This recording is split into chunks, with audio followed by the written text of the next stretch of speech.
Yo, what is going on, my friends? So happy to be back.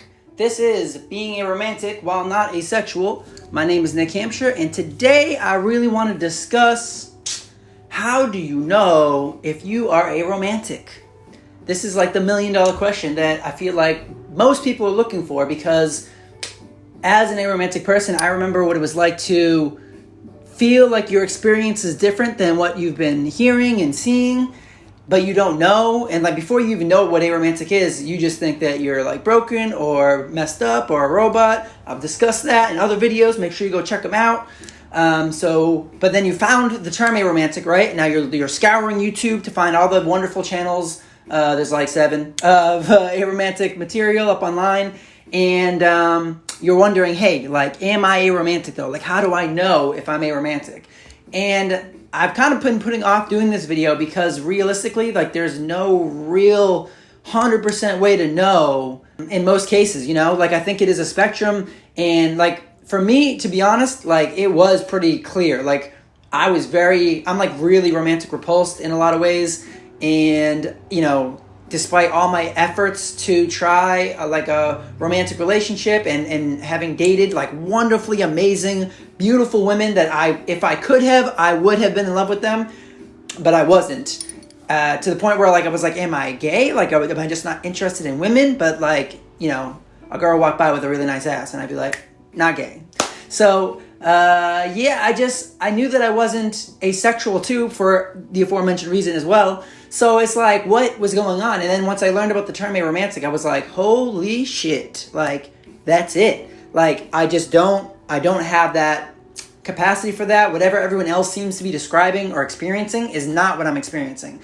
So if you are like that, if you find yourself just not really having luck with being in a relationship, if you feel like, you know, anytime you've pursued a relationship and then gotten into it and then immediately wanted to be out of it, you're probably a romantic, or at least somewhere on the spectrum.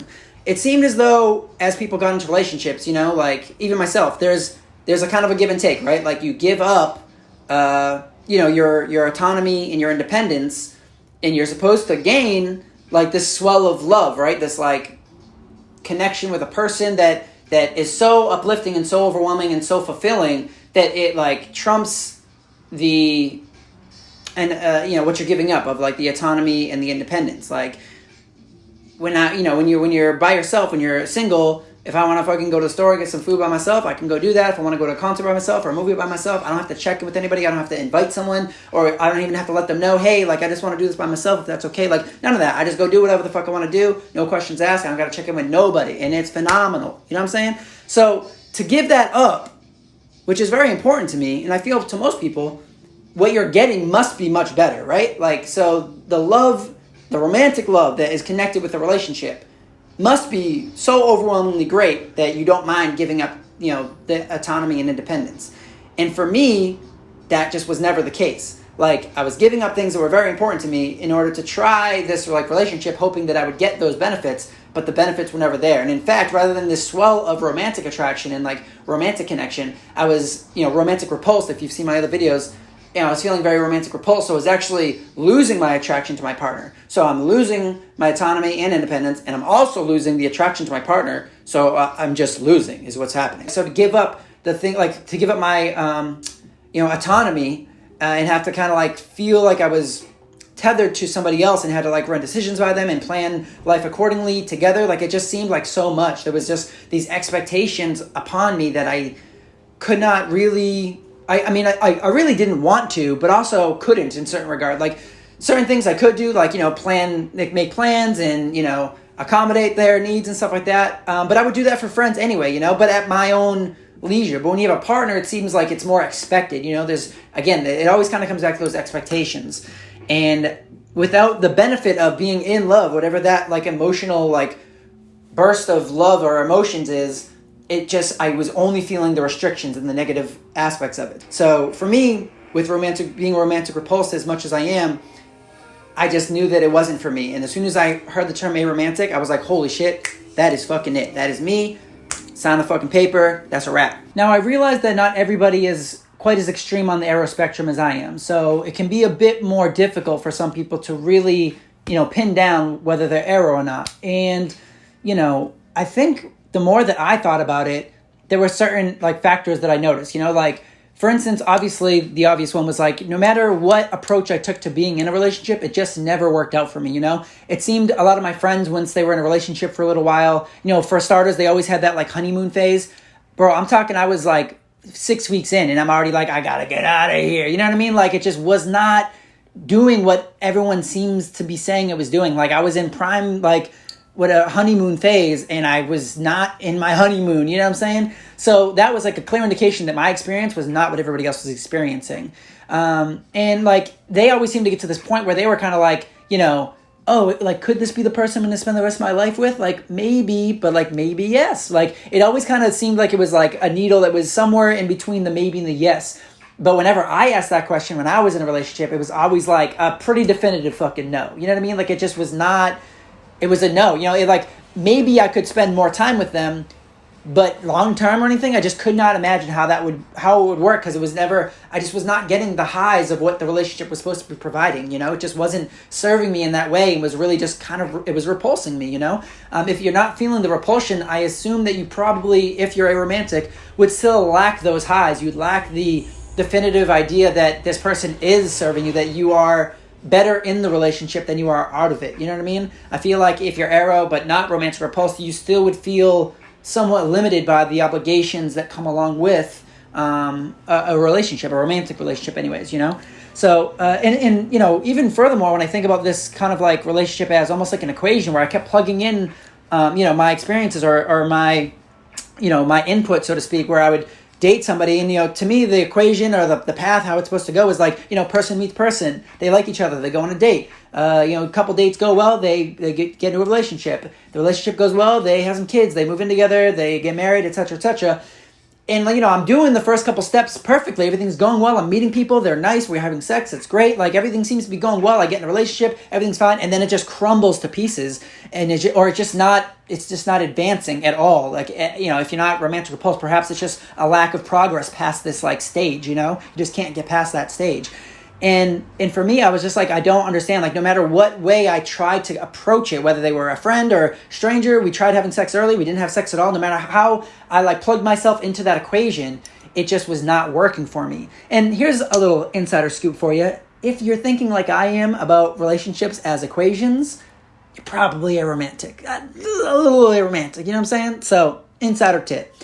Anyway, so really, just the more I thought about it, it just was not serving me, and it was hindering me, you know what I mean? Like, and really, that's like an important part about understanding if it's working for you or not, is like, does it serve you, I feel like everybody has these wants and needs out of a relationship, but they also have limitations, and it's important to experiment and go out and date to figure out if that is something you can do or want to do. And if you're not interested at all, clearly that's a pretty obvious, indication they're arrow. But if you can do relationships, give it a try and see what works and what doesn't work for you. You know what I mean? Because that's the only way that you can really figure it out. And when it comes down to like the label itself, I think an important part of that discussion is that labels are not forever. It's not a tattoo you wear. You don't register anywhere. A label is a tool to use, to the extent that you want. Use it as much as you want. Don't use it at all. It doesn't really matter. And in my opinion, labels should really describe your behavior in the past to this point. It shouldn't necessarily dictate your behavior towards the future. You know what I'm saying? So, like, when I think about my experience, everything that I've done up to this point aligns with what an aromantic person is. And so I feel confident and comfortable calling myself aromantic. Now, does that mean moving forward I will never feel romantic attraction?